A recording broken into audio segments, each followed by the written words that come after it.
안 들어갔지 마. 예. 태양에 맞겠다. 태양을 맞춰. 되게 좋아하네. 중국집에서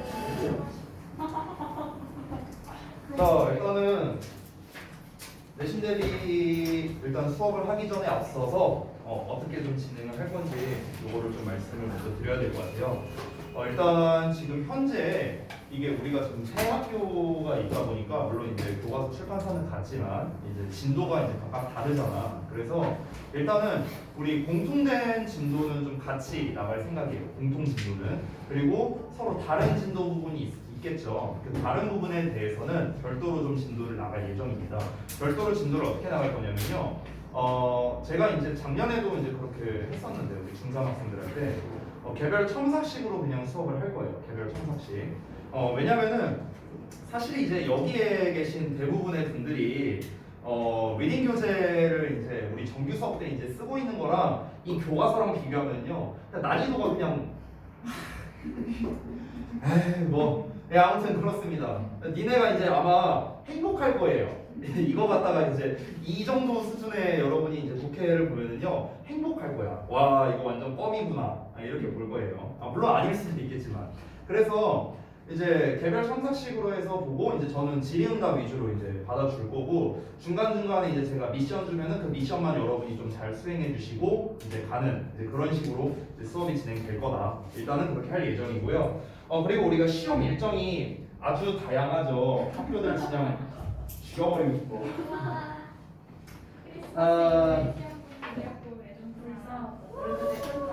일단 지금 우리가 대화, 그 다음에 저동, 신인 이렇게 있잖아요. 대화 중이 지금 여기서 제일 빠른데 빠른 게 12월 14일입니다. 네, 저동 중이 12월 21일이고요. 신일이 12월 28일이에요. 미친 거 아니에요? 크리스마스 3일을 시험 보는. 근데 웃긴 건 뭐냐? 발산중은 12월 1일 날 시험 봐요. 네. 그냥 진짜 일찍 보더라고요. 한 달 차이야, 한 달 차이. 11월을 그래서 지금 이제 이 시험 일정이 아주 그지같이 편성이 된 덕분에 우리가 이제 좀 이 수업을 하는 게 좀 달라질 수밖에 없을 것 같아요. 그래서 일단 큰 틀을 제가 그때 가서 다시 한번 말씀드리겠지만 12월 달에 우리 중2반은 약간 반변동이 일어날 겁니다. 중2반은요. 그때 그러니까 지금은 우리가 이제 교과서를 기준으로 해서 이제 한반으로 묶어서 진행을 할 거지만 사실 12월쯤 되면은 이제 교과서는 의미가 없어요. 이미 진도는 진작에 다 끝난 상태일 테고요. 그때는 거의 대부분 뭐 외부 지문 위주로 이제 수업이 될 테고, 그리고 12월이 되면은 이제 내신까지가 얼마 안 남았잖아요. 우리 신입 제외하면은요. 그러다 보니까 이제 제가 좀 시험 일정에 맞춰서 단편을 좀 다시 구성을 할 생각입니다. 어차피 그때 되면은 제가 뭔가 수업식으로 수업하는 일은 거의 없을 거예요. 그때 되면은 거의 제가 개별 첨삭식으로 이제 수업을 할 거기 때문에 어차피 여러분이 반이 뭐 달라져도 크게 상관은 없을 겁니다. 그때 시간은 제가 다시 공지를 해드릴 거니까 그렇게 맞춰서 와 주시면 되겠고요. 그 다음에 잠깐만요. 요거를 좀 먼저 드려야겠네요. 우리 저기 대화중들 좀 요걸 좀 추가로 줄게요. 요거 뒤로 좀 줄래? 하나씩. 그 다음에 요것도. 자, 방금 나눠드린 게 뭐냐면 우리 이제 그 저동 신일 같은 경우는 이제 5과부터 이제 교과서가 시작되는데 대화 같은 경우는 또 4과부터 시작을 한다 하더라고요. 그래서 이제 제가 그때 시작과를 다 드렸었는데 아까 말씀드렸다시피 공통진도를 먼저 나가는 게 나을 것 같다라고 이제 생각이 들었어요. 그래서 일단은 우리가 5과랑 6과가 우리가 모두 다 겹치는 과거든요. 지금 현재 7과는 잘 모르겠어요. 지금 현재 뭐 지금 시험 범위가 여러분도 다 나온 상황이 아니기 때문에 제가 이제 뭔가 단정지어서 뭔가 할 수가 없을 것 같아요. 그래서 일단은 이번 주에는 5과와 6과를 이제 일단 다 마무리하는 쪽으로 수업을 할 예정입니다. 본문 그리고 문법 그다음에 이제 대화문까지 5, 6과를 좀 함께 보고요. 이제 남는 과들 우리 이제 대화중 같은 경우는 뭐 4과 그다음에 뭐 신일중 같은 경우는 뭐 7과 뭐 이렇게 되겠죠. 저동중도 마찬가지고. 그래서 이렇게 좀 다른 이제 범위가 좀 다른 것들은 이제 좀 따로 별도로 이제 좀 진도를 나갈 생각입니다. 됐죠? 그래서 5과를 먼저 볼 건데요. 자, 여러분 교재를 일단 뭘 피시냐면요. 일단은 컬러로 된 자습서를 먼저 볼 겁니다. 5과요. 컬러 자습서.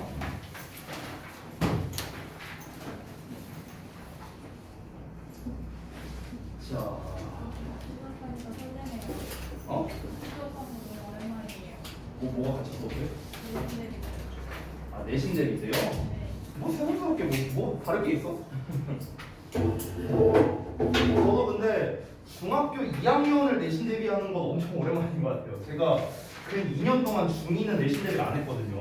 항상 이제 중3 아니면 거의 고2만 제가 이제 내신 대비를 했어요. 거의 고등부만 내신 대비를 많이 했는데 이 중학교 2학년을 또 이제 되게 오랜만에 하다 보니까 저도 조금 느낌이 색다르네요. 네. 자, 근데 정말 이 중학교 2학년 거의 이제 내신 범위를 보면서 정말 편하다라는 생각은 많이 들어요. 편하다. 이제 교과서가 보통 이제 이번에 3과 내지 4과 정도 들어가잖아요. 그렇잖아. 그 교과서 4과 분량이 이제 고2 1과 분량이에요. 네. 그 중2 교과서 4과 분량이 고2 1과 분량인데 고2가 이제 그 교과서가 2과 많게는 3과가 시험 범위 나오는 경우가 있거든요. 거기에다가 외부 지문 한 30개 이 정도. 네. 그게 이제 고등부 이제 내신 시험 범위 분량이라 저는 중등부 할 때 너무 마음이 편합니다. 여러분도 뭐 알아서 잘 하니까 갑자기 말이 없어요. 잘할 거잖아. 그지 담비야. 말이 있어 자스다. 그리고 참 수업하기 전에 그 얘기를 좀 할게요. 아무래도 제가 어떤 우리 정규 수업할 때처럼 이렇게 강의식으로 수업하는 경우는 그렇게 많진 않을 거예요.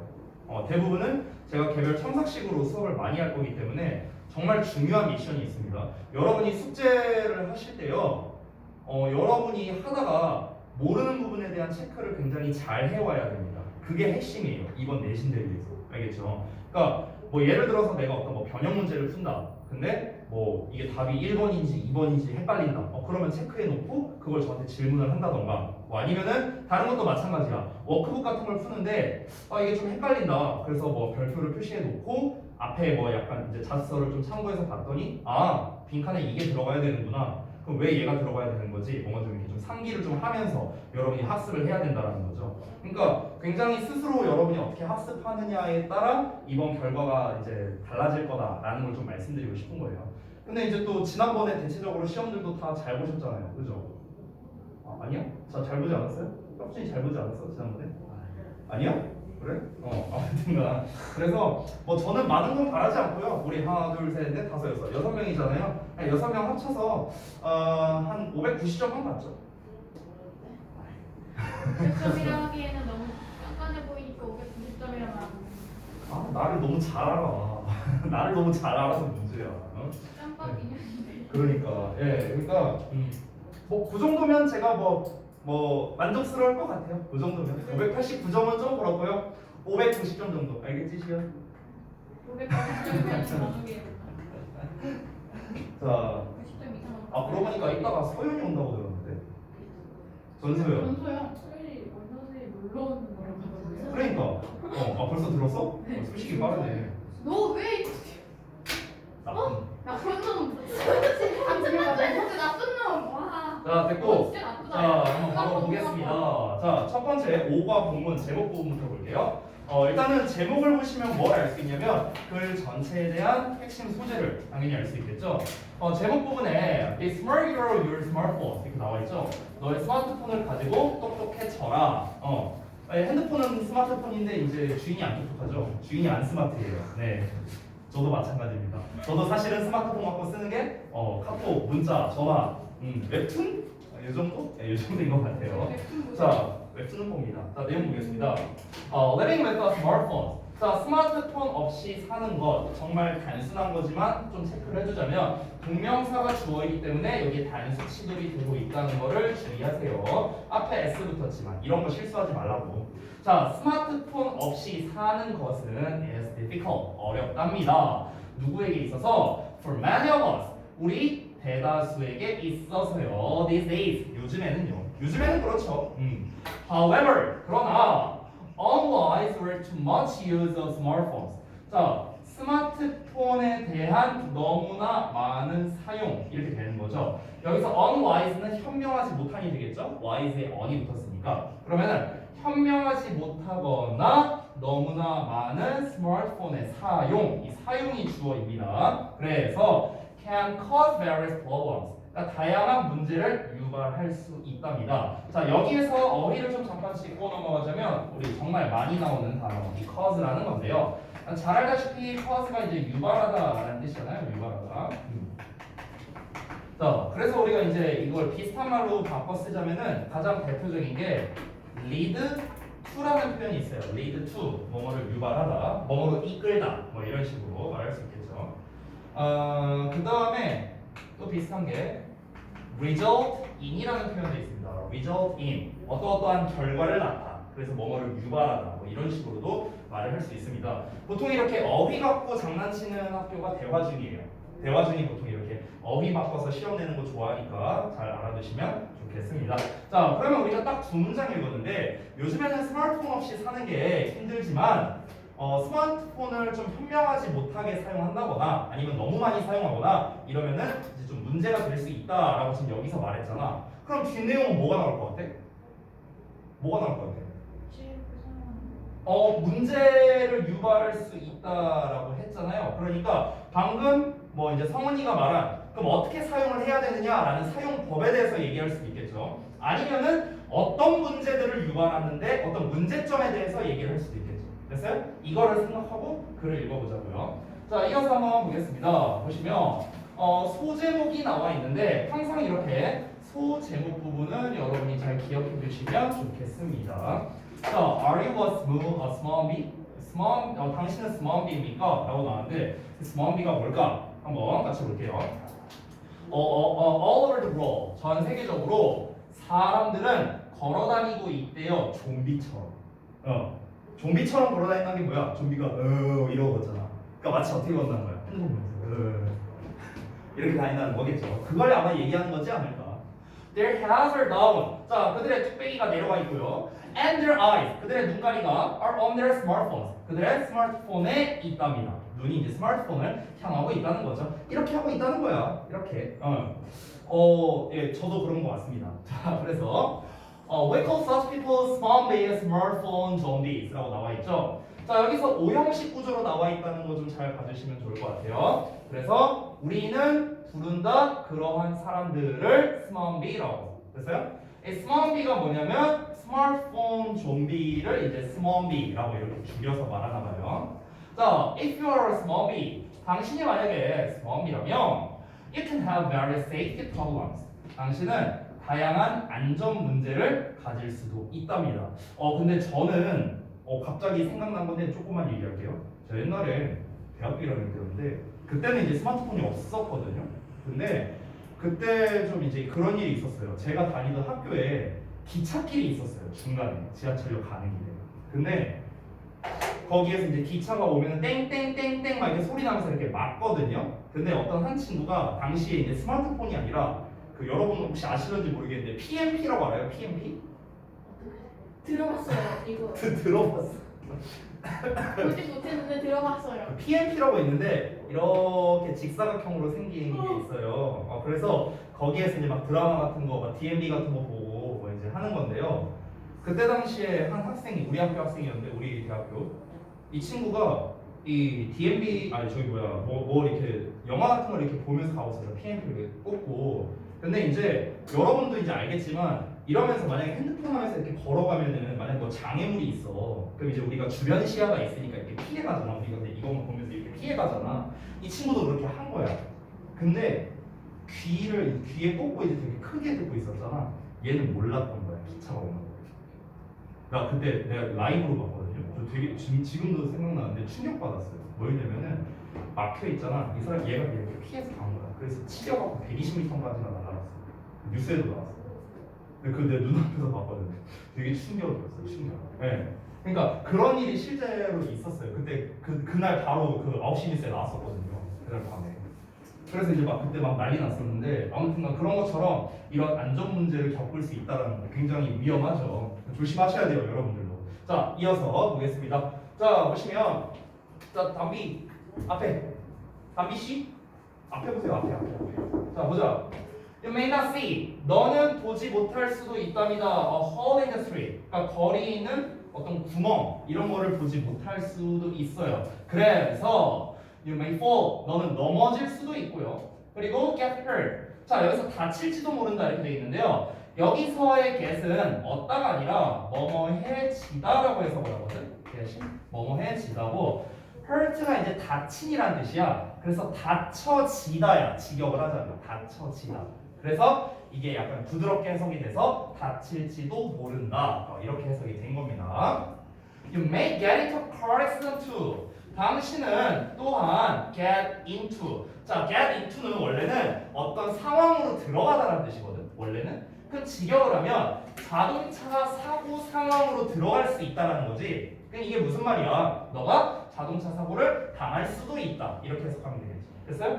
그러니까 지금 여기에 나와 있는 것들은 뭡니까? 여기 위에 나왔던 various safety problems에 대한 예시들인 거죠. 예시들. 그렇죠? 다양한 안전 문제를 겪을 수 있는데 그 안전 문제가 뭐다? 막 구멍이 있어갖고 그 구멍을 못 봐서 그래갖고 이러고 넘어질 수도 있고 아니면은 이런 교통사고 같은 걸 당할 수도 있고 됐죠?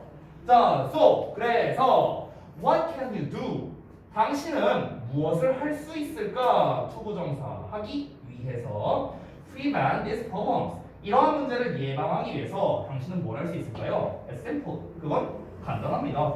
간단한 건 뭐겠어요? 당연히 걸으면서 스마트폰을 안 보면 되죠 뭐. 그 내용 나오겠지. 딱 나오죠? Do not look at. 보지 말랍니다. Your smartphone. 당신의 스마트폰을요. While you're working. 네가 걷고 있는 동안에. 여기서 you are는 생략해도 됩니다. 여러분들. 참고로 그냥 while working이라고만 써도 돼요. while working. 걷고 있는 동안에 스마트폰을 보지 마라. 자 그러면은 지금 문제점이 나왔고 해결책이 같이 나왔죠? 문제점은 뭐였습니까? 이 스마트폰, 즉 스마트비면은 너가 안전사고를 겪을 수가 있어. 그 안전사고의 예시가 뭐 다치거나 교통사고를 당하거나 이런 것들이 있었죠. 이게 문제점이야. 그럼 해결책은 뭐다? 걸을 때는 스마트폰 보지 마라. 심플하죠? 됐죠? 자 다음 내용 바로 갑시다. 두 번째. 자 또 소제목 나왔으니까 우리 체크하고 갈게요. 자 보시면 Do you have dry eyes or text neck? 자 여기서도 뭐냐? 당신은 dry eyes 또는 text neck을 가지고 있습니까? 라고 했는데 dry eyes와 text neck이 뭘 말하는 걸까? 이것도 한번 살펴보도록 하겠습니다. 자 스마트폰은 역시나 또 다양한 건강상의 문제를 유발할 수 있다라고 이제 글을 시작하고 있어요. 자 우리 잠깐 상기를 좀 해보자. 아까 전에 쌤이 전 본문에서 여기까지 읽었을 때 다양한 문제를 유발할 수 있다라고 해서 나왔었잖아요. 아까 이제 성은이가 말한 거는 이제 어떤 방법, 그러니까 스마트폰을 현명하게 사용하는 방법이 나오지 않을까 이렇게 예상을 했었고 이제 쌤이 얘기한 거는 어떤 문제가 생길까에 대해서 내용이 나올 수 있다 이런 얘기를 했는데 지금 나오고 있는 내용은 전부 다 문제점에 대해서 나오고 있다는 걸 알 수 있겠죠? 얘는 뭡니까? 걸어가면서 스마트폰을 보면 다칠 수 있으니까 걸어 다닐 땐 스마트폰 보지 말라. 이거죠. 그죠? 자, 두 번째는 어떤 문제인지 한번 살펴보겠습니다. 자, 또 어떤 건강상의 문제를 유발할 수 있냐면 한 가지 예시가 dry eyes예요. 안구 건조증이랍니다. 네.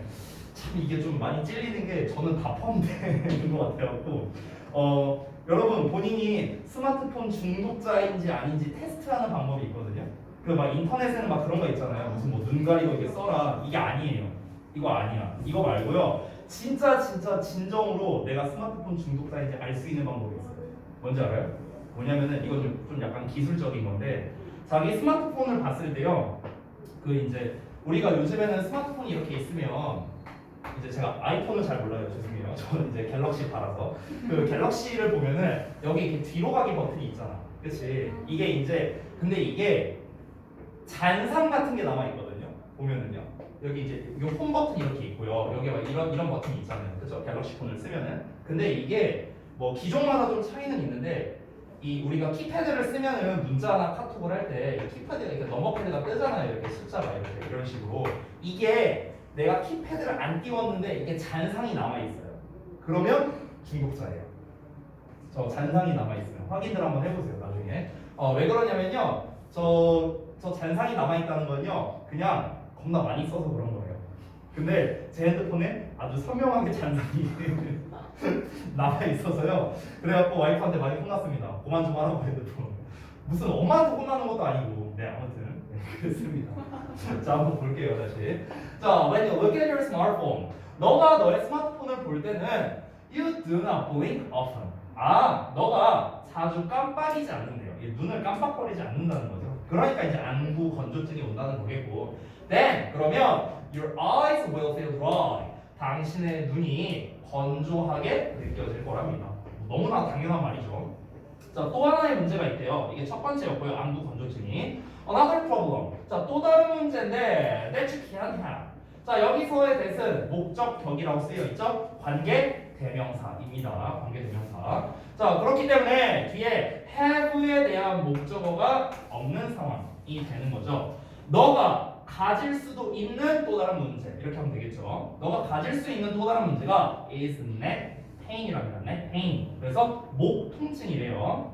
자, 이어서 보자면 when you look down at 너가 내려다보는 거죠. 너의 스마트폰을. 그러면 the stress on your neck 그 너의 목에 대한 어떤 압박, 스트레스가 increases 증가한답니다.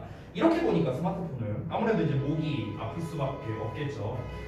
그래서 이제 저는 어떻게 하냐면요, 잘 때 누울 때 자기 전에 스마트폰을 하거든요. 그러면 이렇게 옆으로 누워요. 옆으로 누워. 근데 이렇게 만약에 이렇게 들면은 팔이 아프잖아. 그리고 한 번씩 경험해봤을 수 있을 거예요. 이거 떨어뜨려요. 근데 맞아요 이거. 네, 그래서 저는 이렇게 안 합니다. 팔 아파서. 옆으로 누워요. 옆으로 누운 다음에 이렇게 누워 있으면은 제가 이제 저상 침대를 쓰는데요. 여기 뭐 이렇게 있어요. 이렇게 저상 침대 그 뭐라고 하지? 파티션 같은 게 있어요. 그럼 이 파티션에다가 이렇게 대요 스마트폰을. 그리고 유튜브를 틉니다. 유튜브를 틀고 이러고 보는 상태로 자요. 네. 재생 계속 돼도 괜찮아요. 어차피 저기 뭐야 객기가라서 괜찮습니다. 네. 자, 아무튼간 그래서 다음 내용 보면 much use of your smartphone, for example. 자, for example를 먼저 해석하시면 돼요. 예를 들어서 당신의 스마트폰에 대한 너무나 많은 사용이 주어져. 사용이 too much texting. 그러니까 예를 들어서 너무나 많은 문자 보내기 이런 거와 같이 이게 스마트폰을 너무 많이 사용하는 건 can cause neck pain, 그러니까 목 통증을 유발할 수 있다랍니다. 유발하다라는 표현 되게 많이 나오고 있으니까 잘 보시고요. 자, 그래서 우리가 이런 상태를 we call this textneck.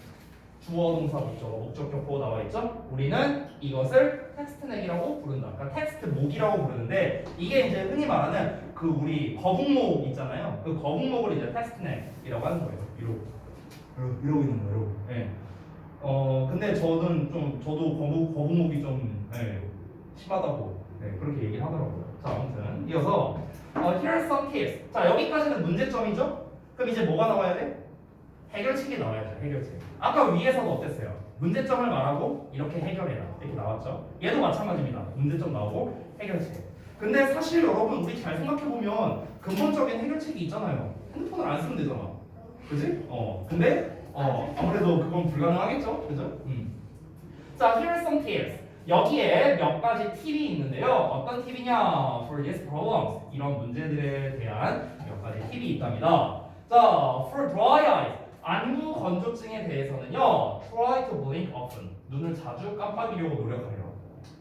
말이 쉽지. 아니, 말은 쉽지 말은. 그럼 이걸 의식해야 되잖아 우리가 이렇게 보면. 차라리 이러고 가야 돼? 그게 더 나은 것 같은데. 자, 아무튼 자, 그다음에 for textneck. 자, 거북목 증후군에 대해서는요. Move your smartphone. 너의 스마트폰을 올리랍니다. 이렇게 이러고 보라는 거예요. 거칠에 자, up to your eye level. 여기에서 이제 up to는 이제 뭐뭐까지라고 보시면 되겠고요. 그 다음에 level이라는 것 자체가 원래 수준이잖아요, 수준. 그러니까 너의 눈의 수준을 말하는 거니까 눈 높이라고 생각을 하시면 돼요. 그래서 너의 눈 높이까지 너의 스마트폰을 올리랍니다. You can also, 당신은 또한 do 할 수 있는데 some neck stretching exercise. 그래서 목 스트레칭 운동도 약간 할 수도 있다. 뭐 이렇게 나왔습니다. 네, 근본적인 해결책은 없네요. 네, 이 사람도 모르는 것 같습니다. 없어요. 근본적인 해결책이. 자, 세 번째 소제목을 보도록 하겠습니다. 담비 자는 거 아니지, 설마? 아씨 말을 해 자식아. 지금 내가 지금 허섭이랑 얘기하냐, 자스가. 대답을 해야지. 안 본 사이에 많이 없어졌어, 자스가. 자, 봐봐. How do you feel when you don't have your smartphone with you? 자, 여기도 역시나 소제목이 나왔으니까 중요하겠죠? 체크해 주시고요. 당신은 어떻게 느낍니까? When you don't have, 너가 가지고 있지 않을 때 스마트폰을 너와 함께. 그렇죠? 그러니까 너는 스마트폰이 없을 때 어떻게 느낍니까? 네, 불안합니다.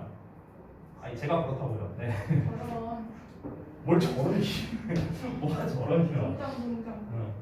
니네도 마찬가지잖아. 이해한대요? 압수. 좋아. 압수. 안녕하세요. 다음 주에 줄게. 네. 야 이러면 내가 할 말이 없잖아. 이러면 내가 뭐가 돼? 자 봅시다. Do you feel nervous? 자 당신은 뭔가 좀 긴장된, 초조한 이런 뜻이죠. nervous는요. 그래서 당신은 좀 초조한 기분이 듭니까? When your smartphone is not around. 당신의 스마트폰이 주변에 없을 때. 사실은요 스마트폰이 없을 때도 마찬가지인데 저는 배터리 없을 때가 제일 열받아요. 그래서 Do you feel sad? 당신은 슬픈 기분이 듭니까? When you check your smartphone. 너가 스마트폰을 확인할 때. 그리고 there is no text message. 이건 약간 병 아니에요? 그 아무런 문자 메시지가 없을 때. 이건 좀 그 친구 관계에 대해서 좀 다시 한번 생각을 해봐야 됩니다. 아니 그렇잖아. 딱 핸드폰 딱 열었는데 막 이제 막 두근두근 문자 와 있지 않으면 딱 열어봤는데 아무것도 조금 그렇죠. 근데 저 사실 딱 한 번 이런 적 있어요. 약간 긴장했던 적. 군대 이제 훈련소 갔다가 이제 훈련소 끝나고 왔는데 한 달 넘게 있잖아. 한 달 넘게 핸드폰을 못 쓰잖아. 뭐가 와 있을까? 약간 좀 긴장됐는데요. 네, 단톡방만 실컷 돌아가고 있었고, 네, 없었습니다.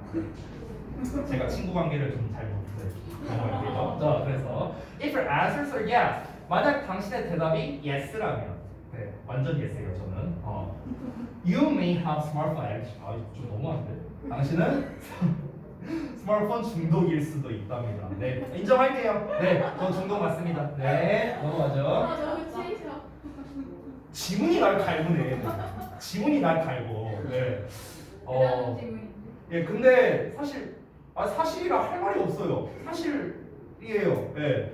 하루에 제가 이제 한 달에 원래 이제 우리 4G 나오기 전에 3G 시절에는 무제한이 있었잖아. 그러니까 그때는 무조건 무제한을 했고 이제 4G 나오면서 그게 초창기 때는 제 기억으로 무제한이 없었던 걸로 알고 있거든요. 요 군데가. 그래서 나는 이제 막 몇 기가 이런 개념을 몰랐어요. 그때 당시에는. 왜냐면 맨날 무제한으로 썼으니까.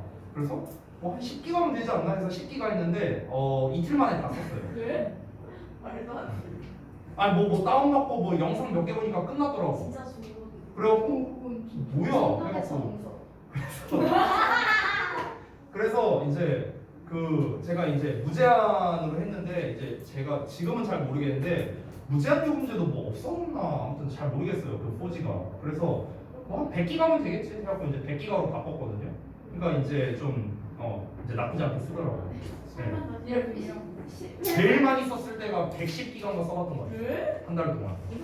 안 돼요? 뭘 하신 거예요? 유튜브 봤죠 거의.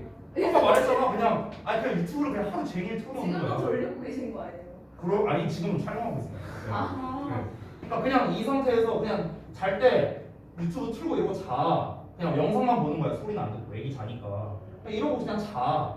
눈 떠. 그럼 뭐가 계속 나오고 있어. 영상이 뭐 한 수십 개가 넘어가 있는 거지. 자고 일어나면 뭐 이렇게 돌아가고 있어. 그래갖고 이제 자고 일어나고 이제 끄고 이제 난 이제 씻고 이런 거지 뭐. 그런 거 살았었어 예전에. 지금은 아니야. 지금은 게임하다 자요. 자, 볼게요. 맞아. 게임하는 데 써. 어제 새벽까지 아주 즐겜했습니다. 뭐 자, 하셨어요? 롤 했어요. 자, 우와. 볼게요. 뭐가 오야 이씨. 자, there are various things. 자, 많은 것들이 있답니다. That you can do to prevent this. 아까랑 똑같은 패턴이죠? 그래서 여기서도 마찬가지로 목적격, 관계대명사 이 둘에 대한 목적어가 없기 때문에 그런 거죠. 생략 가능하고요. 뒤에 투부정사는 써있다시피 하기 위해서로 해석이 됩니다. 즉, 이를 예방하기 위해 너가 할 수 있는 여러 가지가 있답니다. 하지만 저는 안 할 거예요. 자, for example, 예를 들어서 Turn off your smartphone. 자, 스마트폰을 끄래요. 말도 안 되는 소리죠. 자, during meals or meetings. 식사나 회의 중에. 회의 중에 근데 회의 중에 우리 스마트폰 쓰는데 우리는. 아니 유튜브 보지 않잖아요. 그렇지. 아니 근데 여기서는 그 얘기가 아니잖아. 여기서 유튜브 보지 말라는 게 아니잖아. 스마트폰을 보지 말라는 거니까. 식사 중에는 뉴스. 식사 중에 뉴스를 보고요. 주로. 자, you can talk to people. 너는 사람들에게 얘기할 수 있대요. Instead of tasking them. 그러니까 그들에게 문자를 보내는 것 대신에 이제 이야기를 할 수 있답니다. 한창 이런 게 요즘에는 있는지 모르겠는데 한창 그게 유행했었어요. 옛날에 그 모바일 폰 스택 게임이었나? 근데 명칭이 잘 기억 안 나네. 그래서 이제 그렇게 하는 거예요. 이제 사람들이 이렇게 모여. 근데 모이면은 요즘에 다 이제 이러고 있으니까 이제 그 핸드폰을 이제 뭐 예를 들어 식당을 가면은 이렇게 식탁이 있잖아. 그럼 식탁에 자기 핸드폰을 다 이렇게 쌓아두는 거야. 4명이 있으면 4개를 이렇게 쌓아두는 거야. 그리고 예를 들어 뭐 전화가 오든 문자가 오든 뭐가 오든 간에 절대 확인하면 안 돼. 그럼 확인하는 사람이 그 바깥 다 쏘는 거야. 그런 식인 거야. 4명 다 확인 안 하면 그냥 더치페이 하는 거고.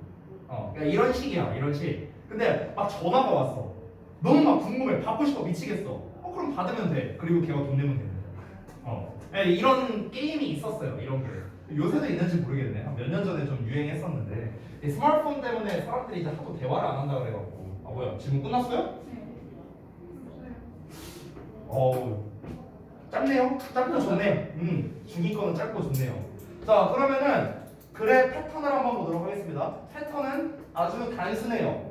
여기에서 사실 문법적인 것도 저는 뭘 해야 될지 모르겠어요. 솔직히 말하면 이 정도 난이도에서 제가 이제 눈에 띄었던 거는 뭐 그냥 목적격 관계대명사 나왔다 뭐 정도? 아니면 뭐 투부정사가 하기 위해서로 쓰인 부사적 문법의 투부정사 나왔다?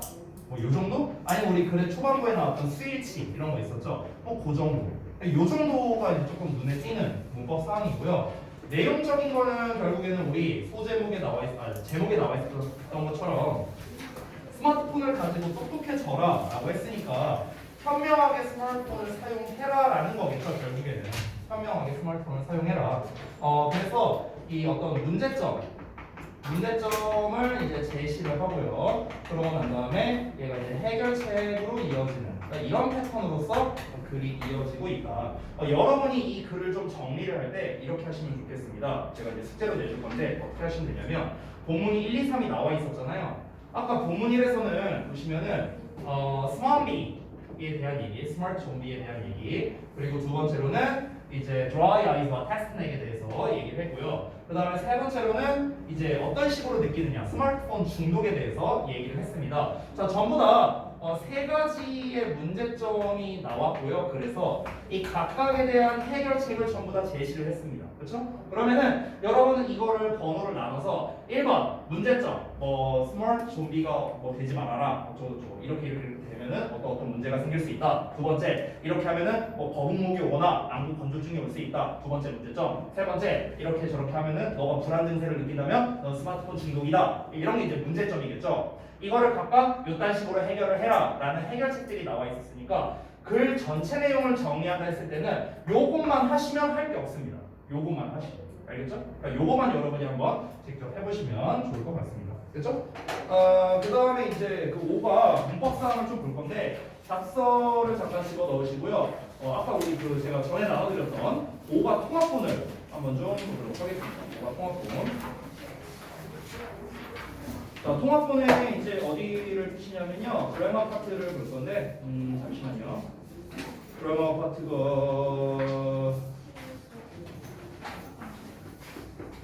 잠깐만요.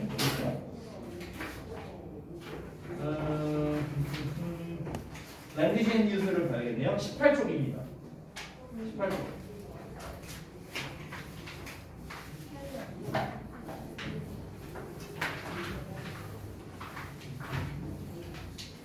자, 다 피셨나요? 18쪽 랭귀지 앤 유즈. 자, 보겠습니다. 아까 제가 예상한 대로 문법 사항은 관계 대명사에 관련된 게 나왔네요. 사실 여기에 계신 여러분들은 다 관계 대명사 아마 지겹게 하지 않았을까 생각하는데 생각해보니까 우리 담비랑 혁준이 같은 경우는 제가 또 정규 수업 때 안 했어서 좀 물어볼게요. 우리 혁준이는 혹시 정규 때 이거 했었나요? 관계 대명사? 작년에 원장 작년에 원장님이요? 작년도요. 1학기 때. 1학기 때 그래? 원장님이랑 했으면 당연히 알고 있겠네. 잘 기억 안 나요 혹시? 개념은 안다고? 그럼 뭘 모르는 거야? 오케이. 자, 우리 담비는 관계대명사 했었죠? 기억이 안 난다고? 이씨 관계대명사를 한두 번 한 게 아닐 텐데 이 자스가 왜 기억이 안 나? 알았어. 자 봅시다. 사실 이게 여러분께 좀 죄송스러운 게 제가 중학교 2학년 내신 대비를 한 지 워낙 오래되었고 어느 수준으로 해야 될지 사실 감이 잘 안 잡히거든요. 그래서 일단 관계대명사에 대한 정말 기본적인 것 정도는 그래도 여러분이 좀 아셔야 될 것 같아요. 특히 우리 알반 네 마리 같은 경우는 제가 뭐 관계대명사를 아마 여러 번 했던 걸로 좀 기억을 하는데 우리 정규 때는 아직 안 했죠? 관계대명사? 그래 나도 기억 안 난다. 효린이한테 물어봐야겠다. 했었니 우리 관계대명사 정규 때? 명사요? 아, 안 했어요. 안 했어요. 오늘 안 나왔어요. 안 한 것 같은데. 윤시현 어차피 모를 거야. 시현이 안 믿어.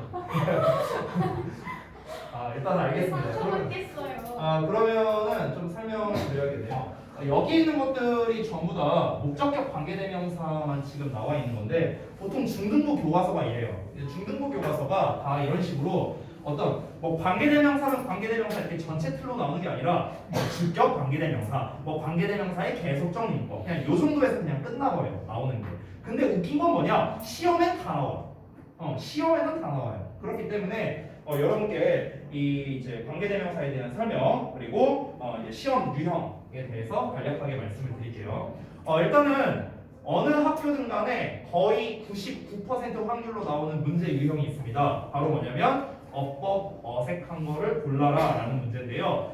이게 학교마다의 차이는 있지만 이런 식으로 많이 됩니다. 이런 식으로. 어떻게 많이 되냐면 지문을 주고요. 그냥 A, B, C, D, E 이렇게 써놔요. 그리고 문장들이 이렇게 나옵니다. 그럼 이 상태에서 이제 뭐냐? 어법상 어색한 것끼리 짝지어진 것은 올바른 것끼리 짝지어진 것은 어색한 게 개수가 몇 개냐? 이런 식으로 즉 모두 고르시오 유형으로 문제를 낸다라는 거예요. 알겠죠? 그렇기 때문에 우리가 정확한 관계사에 대한 개념을 잘 알지 못하면은 사실 좀 풀기가 어려울 수 있겠죠. 그래서 그 부분에 대해서 좀 알아볼게요. 일단은 좀 필기를 하겠습니다. 쌤은요. 정규 수업이라고 생각하고 제가 좀 설명을 드릴게요. 관계대명사. 자, 필기는요. 그 아까 핀 그 18페이지 그 책에다가 필기를 하시면은 좋을 것 같아요. 빈 공간이 좀 있으니까. 근데 저랑 수업을 해보신 분들은 알겠지만 필기할 게 조금 많을 수 있거든요. 그래서 오른쪽 페이지랑 함께 좀 활용을 하면 좋을 것 같습니다. 자, 가볼게요. 일단은 첫 번째 관계대명사에 대한 기본 개념 4가지부터 한번 살펴볼 겁니다. 제가 늘 설명을 드리는 건데 좀 잘 따라오시면 좋겠어요.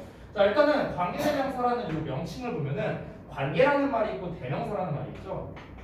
관계라는 말과 플러스 대명사라는 말이 이렇게 결합 된 거죠. 이게 관계대명사죠. 자, 그러면 여기에서 관계라는 게 의미하는 게 뭐냐면요. 이게 관련성이 있다라는 거거든요. 말 그대로 관련성. 얘랑 얘랑 뭔가가 관계가 있다라는 거예요. 관련성이 있다는 거예요. 관련성이라는 걸 우리가 다른 말로 좀 바꾸자면요. 이 관련성이라는 건 관련성. 결국에는 뭔가 연관되어 있다라고 봐도 되겠죠. 연관되어 있다. 연관되어 있다는 거는 연결되어 있다라고 봐도 되는 거죠. 맞아요? 그렇기 때문에 우리가 뭔가 어떤 녀석과 어떤 녀석을 연결해 주는 놈을 뭐라고 하죠? 접속사라고 하죠. 그렇기 때문에 여기서 이 관계가 뜻하는 건 결국엔 뭐냐면요. 접속의 의미, 즉 접속사의 의미를 뜻한다라고 생각하면 되는 거야. 됐어요? 관계가 의미하는 게 접속사다. 접속사. 대명사는 니네가 잘 알다시피 명사를 대신하는 거죠. 그죠? 자, 그럼 잘 보세요. 이 관계대명사라는 건 이 관계, 즉 접속사와 대명사가 합쳐진 형태를 말하는 건데 접속사가 하는 역할이 두 가지가 있는데요. 첫 번째가 방금 전에 말한 어떤 연결의 역할을 하는 거고요. 두 번째는 뭡니까? 접속사가 하는 역할. 연결의 역할만 하는 건 아니죠. 접속사가. 또 뭐가 있을까요? 자, 힌트를 좀 줄게요. 접속사의 종류가 두 개가 있어요. 첫 번째가 등위 접속사라는 게 있습니다. 등위 접속사. 그 등위 접속사가 연결의 역할이에요. 그리고 땡땡 접속사가 있는데 그게 두 번째 역할을 합니다. 상관은 등위 접속사에 포함됩니다. 뭘까요? 뭘까요? 맞추면 내가 오늘 수업 일찍 끝내준다. 아씨, 날 너무 잘 알아. 날 너무 잘 알아. 일단은 두 번째 역할은 뭐냐면요. 절을 만들어주는 역할입니다. 절을 만들어주는 역할. 됐어요? 그래서 우리가 절을 만든다라고 하기도 하고요. 또는 절을 이끈다라고 표현을 하기도 합니다. 똑같은 말이에요. 절을 만든다, 절을 이끈다. 이게 바로 하는 역할이 접속사다. 접속사. 그래서 우리가 절을 이끄는 접속사를 종속 접속사라고 부릅니다. 참고로. 네. 자, 그 다음에 넘어가서 대명사를 볼 건데, 대명사는 아까 말씀드렸다시피 명사를 대신하는 역할을 하는 거죠. 명사를 대신하는 역할. 옛날에 중학교 1학년 수업하는데 대명사가 뭐냐고 하니까 큰 명사라고 해서 좀 몰랐었는데, 예. 명사를 대신하는 거죠. 자, 그리고 여러분 잘 생각해보면 대명사도 어쨌든 명사야. 어쨌든 명사에 속하는 거니까 명사는 문장에서 하는 역할 세 가지. 뭡니까? 주목, 보어. 됐죠? 그래서 주어, 목적어, 보어 이런 역할을 한다라는 겁니다. 자, 그러면 여러분 좀 정리를 해볼게요. 관계대명사라는 거는요 하나의 단어예요. 여러분이 배우셔서 알겠지만 관계대명사가 뭐야? who, which, that 막 이런 단어잖아. 한 단어야, 한 단어. 근데 예를 들어서 관계대명사라는 어떤 하나의 단어가 띡 하고 나왔는데 이 하나의 단어가 어떤 역할을 하느냐? 하나, 둘, 셋, 넷 이 네 가지 역할을 한 방에 다 할 수 있는 거야. 완전 가성비 짱이지. 이걸 왜 안 써? 이렇게 가성비가 좋은 거. 그렇잖아. 첫 번째, 연결을 해준다? 문장과 문장 연결해주는 역할을 할 수 있고요. 얘 자체가 절을 만드는 역할도 할 수 있고요. 얘가 앞에 나온 명사를 대신하고요. 얘 자체가 주목보 역할도 합니다. 네 가지가 다 돼요. 완전 가성비 짱인데 이걸 왜 안 써? 그러니까 관계대명사가 당연히 중요한 문법사항일 수밖에 없다. 이렇게 정리를 했고요. 자, 두 번째로 넘어갑니다. 두 번째 개념. 이 관계대명사를 여러분이 학습할 때 제일 중요한 거를 두 가지를 말씀드릴게요. 첫 번째는 뭐냐면 관계대명사를 기준으로 앞에는 어떤 형태가 오고 뒤에는 어떤 형태가 오는가, 이 앞뒤에 뭐가 어떻게 오는 건가, 이걸 아는 게 되게 중요합니다. 첫 번째고요. 두 번째는 뭐냐면 그래서 관계대명사를 어떻게 해석하는데? 라는 게 중요한 겁니다. 이 두 가지가 포인트예요. 자, 그래서 첫 번째 제가 관계대명사 줄여서 관대라고 할게요. 관대. 자, 이 관계대명사 앞부분을 먼저 살펴볼 겁니다. 자, 제가 방금 전에 살짝 썼었는데 관계대명사 앞에는 명사가 옵니다. 명사가 와요. 명사가 오는 이유는 뭐냐? 얘가 대명사잖아. 대명사는 명사를 대신하잖아. 그럼 대신할 명사가 와야지. 됐어? 자, 이때 우리가 이 명사를 뭐라고 부릅니까? 선행사라고 불러요. 선행사. 이 선행사라는 말 뜻은요 착한 놈이란 게 아니고요. 먼저 선에 행할 행자입니다. 말씀 사자고요. 먼저 행하는 말이란 뜻이에요. 얘보다 먼저 왔잖아. 그래서 선행사라는 거예요. 별 뜻 없죠. 자, 이 선행사는요 종류를 크게 둘로 나눌 수 있습니다. 뭐랑 뭘까요? 자, 첫 번째는 사람. 두 번째는 사람이 아닌 거예요. 이거. 그러니까 나한테 배운 지금 두 마리는 지금 대답을 잘했는데, 우리 문법책을 보면 대부분 사물, 동물 이렇게 나와 있어요. 대부분을 보면요. 근데 개인적으로 저는 그거는 아니라고 생각을 합니다. 옛날에 쌤이 관계대명사 배울 때는 뭐라고 나왔었냐면 사람, 사물이라고 나왔었어. 그래서 내가 이제 반론을 제기했지. 그럼 고양이나 개는요? 사람도 아니고 사물도 아니잖아. 그러니까 이제 그렇게 반론을 하는 사람들이 많아지니까 이제 사람, 사물, 동물 이렇게 많이 나오는 거야. 그래서 내가 또 반론을 제기했어. 뭐라고 했느냐? 그럼 공기는? 이산화탄소는? 이게 사람이야? 사물이야? 동물이야? 아니잖아. 그렇지? 그래서 심플한 건 뭐냐? 사람이냐 아니냐 이렇게 구분하는 게 가장 정확하겠습니다. 자, 그리고 세 번째로 갈게요. 자, 관계대명사 앞쪽을 봤으니까 이제 뒤쪽을 봐야겠죠? 앞에는 다시 한번 명사, 즉 선행사가 앞에 나오고요. 자, 이어서 관계 대명사가 나옵니다. 자, 이제 뒷부분을 볼 건데요. 뒷부분. 아까 말했다시피 관계 대명사는 절을 만들어주는 역할을 합니다. 절. 자, 그런데 동시에 이 관계 대명사 자체가 주어나 목적어나 보어 역할을 할 수 있다라고 했어요. 자, 그렇기 때문에 얘가 만약에 주어로 쓰였어. 그럼 뒤에는 동사, 목적어 뭐 이런 식으로 오겠죠. 삼형식을 기준으로 쓸게요, 그냥. 자, 만약에 관계대명사가 목적어다. 그러면 뒤에는 주어, 동사까지만 쓰겠죠. 목적어를 또 쓰지 않겠지. 앞에 나와 있으니까. 즉, 이와 같은 절을 만들어주는 역할을 하는데 이 절, 이 덩어리, 주어, 동사 있는 덩어리니까 우리가 절이라고 부르고 이 절이 하는 역할이 뭐냐? 절. 절이 하는 역할은 앞에 나와 있는 명사를 꾸며줍니다. 꾸며주는 형용사의 역할을 합니다. 형용사. 이 덩어리는 형용사라는 거예요. 덩어리. 근데 이 덩어리의 이름이 뭐라? 절이라고요. 절. 그래서 우리가 형용사 절이라고 부릅니다. 형용사 절. 됐죠? 이걸 하나하나 따지고 봤을 때는 명사, 동사, 명사잖아요. 그렇죠? 하나씩 따지고 보면. 근데 이 덩어리는 형용사라고. 덩어리는. 알겠죠? 그래서 우리말로 해석을 어떻게 하냐면 일반적으로 뭐뭐 하는 이런 식으로 해석이 됩니다. 뭐뭐 한다가 아니라 뭐뭐 하는으로 해석하는 거야. 뭐뭐 하는. 그럼 우리가 이렇게 해석이 되는 거야. 예를 들어 주어 동사 목적어 이런 패턴으로 나왔으면은 여기 앞부분은 여기를 하는이라고 해석하면 돼. 요 부분을. 알겠지? 요 부분을 하는. 동사는 뭐뭐 하다. 얘는 뭐뭐를 이렇게 해석하잖아. 그럼 이렇게 해석하면 되겠죠? 뭐뭐를 뭐뭐 한다가 아니라 뭐뭐를 뭐뭐 하는 명사.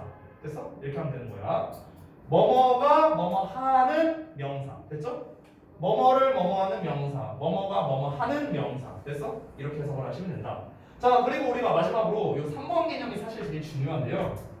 여기를 보시면 여기 파란색으로 밑줄 친 두 부분을 한번 보시면요.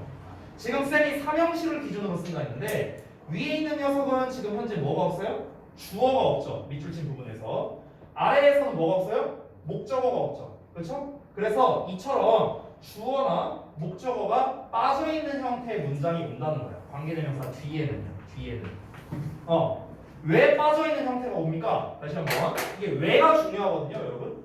너네가 관계대명사를 배울 때 관계대명사 뒤에는 불완전한 문장이 온다라는 얘기는 되게 많이 들어봤을 거야. 왜 그런지를 알아야지. 왜 불완전한 문장이 오냐면 얘 이름은 다시 한번 관계대명사야. 얘 이름이 대명사야. 대명사. 대명사니까 뭐라고요? 주목보 역할을 한다고. 얘 자체가 주어 목적어 보어야. 얘가 주어면 뒤에 주어를 또 쓰면 안 되잖아. 중복되니까. 그렇지? 그러니까 이렇게만 쓴 거고 얘가 목적어라면 목적어 중복돼서 쓰면 안 되니까 주어 동사만 쓴 거잖아. 이해되죠? 그러니까 뒤에는 당연히 주어나 목적어나 이런 게 빠져있는 그런 형태가 올 수밖에 없다. 얘를 제외하고 얘를 합치고 보면 완전해지는 거죠. 됐어요? 얘를 합치면 완전해지는 거고 얘를 빼고 보면 불완전한 형태가 된다라는 거예요. 그래서 뒤에는 이제 불완전한 형태가 온다라는 게 이 관계대명사의 가장 중요한 특징이다. 이렇게 정리할 수 있겠습니다. 자, 그 다음에 네 번째 마지막 특징입니다. 마지막 개념. 이 관계대명사는요 형태가 달라지죠. 우리 이제 표 같은 게 항상 나와 있잖아. 관계대명사 표를 보면 형태가 달라지는데 그 형태가 달라지는 요소가 두 가지죠. 두 가지. 첫 번째는 선행사에 따라서 형태가 달라지고요. 두 번째는 격에 따라서 형태가 달라집니다. 그래서 선행사와 격에 따라 형태가 달라진다는 겁니다. 그러니까 우리 잘 생각해 보면 예를 들어 friend라는 그냥 평범한 명사가 있다고 쳐봐. friend. 이 friend가 주어 자리에 올 때랑 목적어 자리에 올 때 형태가 달라져요. 여기서는 막 friend라고 쓰나? 아니잖아. 그치? 형태가 안 달라져요. 그런데 우리 대표적으로 인칭대명사 생각해봐. 인칭대명사. 자, 나라는 말을 쓸 건데 얘를 주어 자리에 쓸 때는 우리가 I라고 쓰지만 목적어 자리에 쓸 때는 me라고 쓰잖아요. 그치? 즉 똑같은 나를 가리킨다 하더라도 주어 자리냐 목적어 자리냐에 따라 즉 격에 따라서 형태가 달라진다라는 거죠.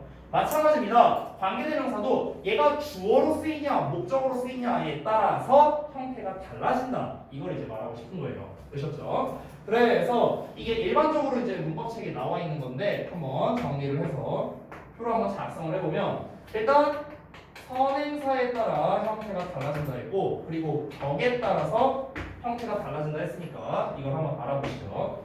자, 격의 종류는 크게 세 가지가 있습니다. 주격 그리고 목적격 마지막으로는 그렇죠. 수유격이 있고요.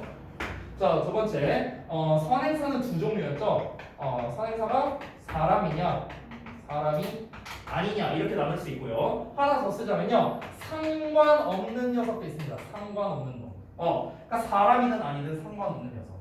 아마 여기 있는 거는 여러분이 전부 다 정답을 알 거라고 생각하는데 한번 한번 물어보죠. 자, 선행사가 사람일 때 주격, 목적격, 소유격은 각각 어떻게 쓸까요? 하나씩 불러보면 who 얘는 whom 얘는 whose 그쵸? 얘는 which 그 다음에 which 그 다음에 whose 하나 더 있어요. of which예요. which of가 아니라 of which 그쵸? 자, 상관없는 거는 대 목적격 대 소유격 없어요. 됐죠? 이렇게 나눌 수 있겠습니다. 지금 그래서 이제 우리가 그 이번 5과에서 나온 핵심 포인트로는 얘만 나온 거예요. 얘만 목적격만 나온 건데요.